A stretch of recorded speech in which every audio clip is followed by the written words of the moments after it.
see you there. Okay, welcome. Now we are ready to start the vlog. Let's go! How it's supposed to feel.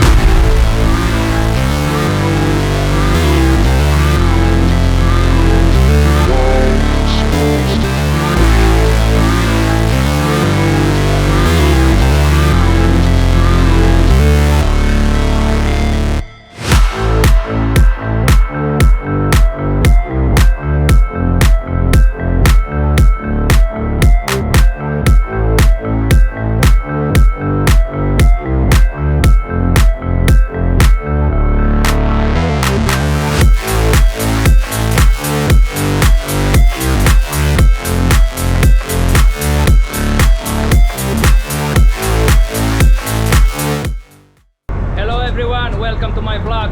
Today I want to tell you about the job that I was doing in the morning time. It was involving changing the magnetrons for the radars. Let me show you the radars. Those are the radars. On the right side, its S-band is the bigger one. We will talk about that one today. And on the left side is the small one, X-band. We will talk about it in the next episode. Today I changed the magnetron of this radars, because according to the instruction from the maker, you should change the magnetron every 10,000 hours. Some captains do not agree with that and they don't want to spend the company's money, but from my point of view, if the maker recommends to change that, you should do it because the maker knows better. It's like that.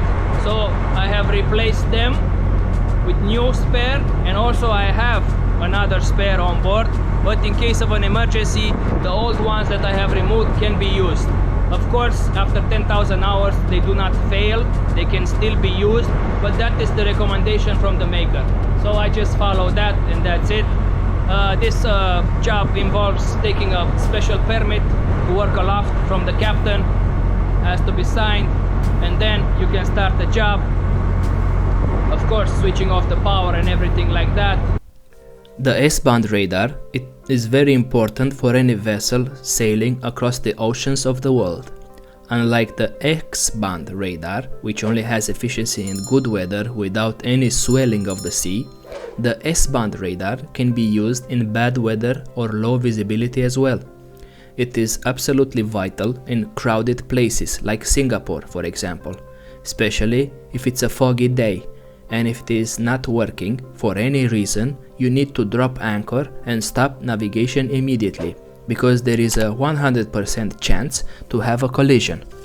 The S-band radar is working on a frequency between 2.9 and 3.1 GHz, and the wavelength is about 10 cm range. I will show you, you will see in the vlog how the magnetron looks like, just to have an idea about the job. The job is very simple, of course it's very simple when you know what to do, but the difficult part is that you have to work on height, and you have to be careful there if it's a windy day or anything like that. And the difficulty stands that you have to open all these things, and there are a lot of things that you have to take care of. It's an easy job, like I said, but it takes time because you have to open many things. And also working at height, you have to be very careful not to have an accident. It is your life, so safety first, huh? I hope you will enjoy it, like it if you like it, and I hope to see you next time. Enjoy the vlog, guys. Have a wonderful day. So after taking the necessary precautions and the necessary permit to work aloft, has to be signed by the captain. After that, I check with the officer on duty on the bridge to see the weather report for the next hour or so. And after he informed me that the weather will be okay and there is no storm ahead of us, I proceeded to do the job for today. The job was about 1 hour and something. Since it was such a nice weather and the ship was not moving, it was not listing at all, it was a very smooth sea, I thought that there is no necessity to bother other crew member to assist me. I can do this job by myself. It was only a little bit cold, that is why I have my winter overall, but it was a nice sunny day and I was very happy about that. Of course, while I was working, I was taking 1-2 minute breaks just to admire the scenery. It was such a lovely day outside, I could not help myself. And there was plenty of time. This job had to be done today, but I do not have any time span. I have to finish it in this amount of time. And it is no problem for me to take 2 minutes of break between working sessions to admire nature. Whenever you are at nature, outside, at sea, there is always something beautiful to see. There is always something beautiful happening around you. And you have to take the time to admire nature. Of course, the job will be done in a timely manner and with very good skills. I can proceed and do this job properly after consulting the maker manual. I have done this job before. I have been at sea for the past 13 years, so I have plenty experience to do this job properly. This is the magnetron that I am using.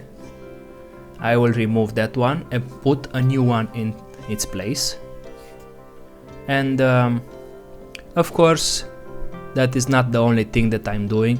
Since I have to climb all the way up there, I will check the electrical connections, because whenever you are on a ship, there are a lot of vibrations, especially on such a high place. This is the highest place possible on board a vessel. So there are a lot of vibrations over there, and the electrical connections can get loose after a while. So I check that as well. I retie everything.